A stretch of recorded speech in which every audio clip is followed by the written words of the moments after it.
ہمارے پیارے نبی صلی اللہ تعالیٰ علیہ وآلہ وسلم نے 15 شعبان کے لیے یہ ارشاد فرمایا ہے کہ جب شعبان کا نصف ہو جائے، یعنی 15ویں شعبان وہ رات کا آغاز ہو جائے، تو فرمایا فَقُومُوا لَيْلَهَا وَصُومُوا نَهَارَهَا، فرمایا اس کی رات میں تم قیام کرو اور اس کے دن میں تم روزہ رکھو، کہ یہ وہ رات ہے کہ جس میں اللہ پاک خصوصی طور پر ایک اپنی شان کے لائق آسمان دنیا پر تجلی فرماتا ہے۔ رب تبارک و تعالیٰ کی طرف سے اس رات میں ایک اعلان وہ کیا جاتا ہے، اور وہ اعلان یہ ہوتا ہے کہ ہے کوئی ایسا شخص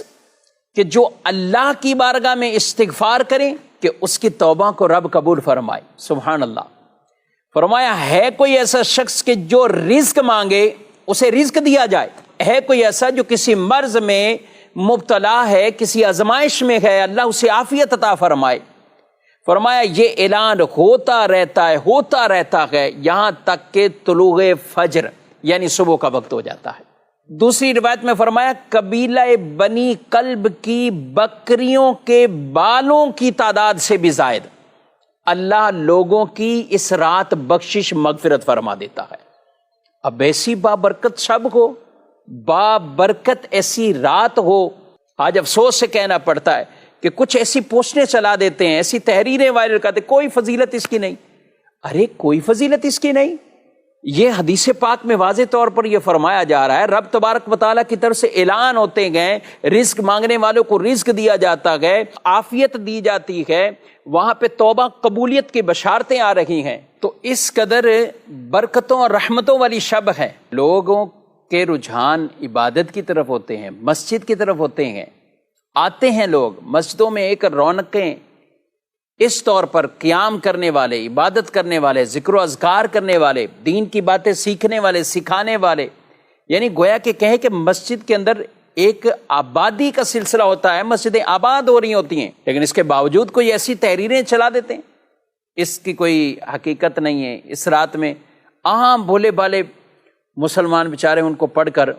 ان کی شاید کیا کیفیت ہوتی ہوں گی، اور میں کہتا ہوں کوئی اپنی کیفیت ایسی نہ بنائے جب آپ علماء کے پیچھے ہیں، علماء آپ کو رہنمائی کر رہے ہیں، اور یہی سلف صالحین کا یہ انداز اور طریقے اور یہ روایت کن کے لیے بیان کی گئی، جس میں بطور خاص رسول اللہ صلی اللہ علیہ وآلہ وسلم نے فَقُومُوا لَيْلَهَا یہ ارشاد فرمایا قیام کرو اس رات میں، اس رات میں تم قیام کرو۔ تو جو آ رہے ہیں، جو پڑھ رہے ہیں نماز، اہتمام کر رہے ہیں، وہ نفلی عبادات کی طرف ہی آ رہے ہیں۔ اب وہ سوچے کہ جو لوگوں کو عبادت سے روک رہا ہے وہ کیا مناع للخیر، قرآن پاک کے اندر جو کافروں کا طریقہ، اور بالخصوص ولید بن مغیرہ بدبخت آدمی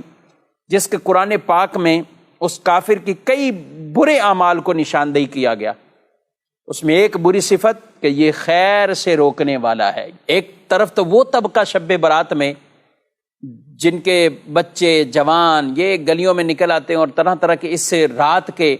تقدس کو پامال کر رہے ہوتے ہیں، وہ چاہے آتش بازی کے ذریعے کسی اور وجہ سے، بجائے کہ لوگ ان کو منع کریں کہ تم عبادت گزاروں کو اس طرح پریشان نہ کرو، مسجدوں کے پاس بھی یہ کام نہ کرو، محلوں میں بھی یہ کام نہ کرو، لیکن ان کے لیے کوئی کچھ نہ کہے، اور جو عبادت کر رہے ہیں ان کے لیے طرح طرح کی باتیں کریں۔ یہ کیسا انصاف ہے، اور یہ کون سی ایسی لاجک ہے کہ جس میں آپ لوگوں کو دین کے طرف آنے سے تو روک رہے ہیں، لیکن آپ جو دوسری طرف خرافات میں پڑے ہوئے ہیں ان کے لیے آپ کچھ بھی نہیں کہتے۔